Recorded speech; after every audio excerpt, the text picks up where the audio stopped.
But don't try and trick me now, because I'm not going to play this game. Delete that bit. I don't want to go down this. It's going to take 5 minutes. Sorry?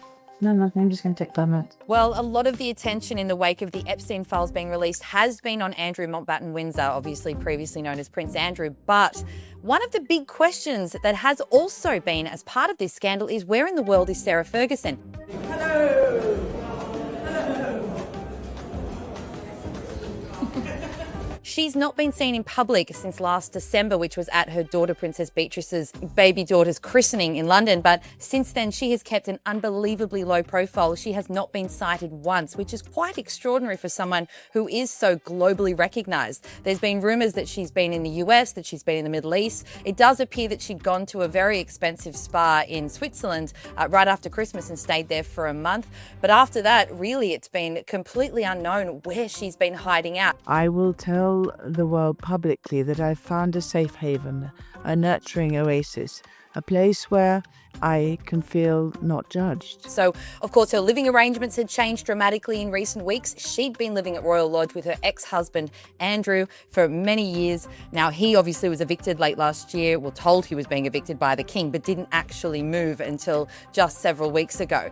When that happened, of course, Sarah Ferguson was also evicted. But again, from then on, it's been the big question, where is she? Where did she go? So we finally got a little bit of insight. Now, this has not been confirmed, but it does appear that some sources close to her have spoken about what she's been doing and how she has been staying out of the public eye. So she has been apparently on a couch surfing tour of sorts with her discreet and loyal friends. We're not entirely sure where they are or what part of the world they're in, but it does seem that she's trying to avoid the US. People said she's not keen to go back there because she doesn't want to face the prospect of being asked to testify at Congress about her relationship with Jeffrey Epstein. And it is important to note here that while Sarah has been laying low because there is a lot of embarrassment and shame associated with her over her ties to Epstein, which were all released during the files, there is no allegation of wrongdoing, of criminality in that, and that is an important note there. So she's not been accused of any criminality, but again, it's deeply embarrassing at the very least to have her relationship with him, which was a very close one, exposed in the way that it was, which was through a number of emails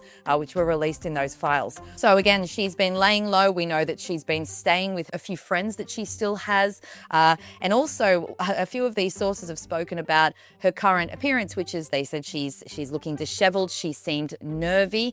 One friend actually said, according to the Daily Mail, that she's keeping 3 phones at the moment because she's quite concerned about being tracked. Apparently, she's afraid that people might try to hurt her. So it really paints a picture of someone who's really not sure of their future, not sure of what she's going to be doing, because she had quite a lucrative career prior to that. She was a children's author, but she also did a lot of work with charities, all of which have been dropped in the wake of the scandal. So again, it's very unclear what the future holds for Sarah Ferguson, but it appears that she's not in a good way. She's not sure of what's next. It really remains to be seen when we'll next see Sarah, when she'll pop up, what she'll be doing. There were reports a few weeks ago that were quite bizarre, which suggested that she was at one point after the Queen died discussing with TV executives the possibility of doing a reality show which would include cloning the late Queen's corgis. As a reminder, Andrew and Sarah were given the corgis to take care of in the wake of the Queen's death. And these reports said that a few months later, she was talking with these TV executives about this show. Now, that seemed almost too bizarre to possibly have any grain of truth, but her spokesman did actually speak out about that in the wake of those reports recently and said that it basically confirmed it had been a conversation, but stressed that she does hear a lot of pitches. Well, she did hear a lot of TV pitches back then, and just hearing it out didn't mean that she was seriously considering doing it. But the fact it was even a proposal is quite bizarre.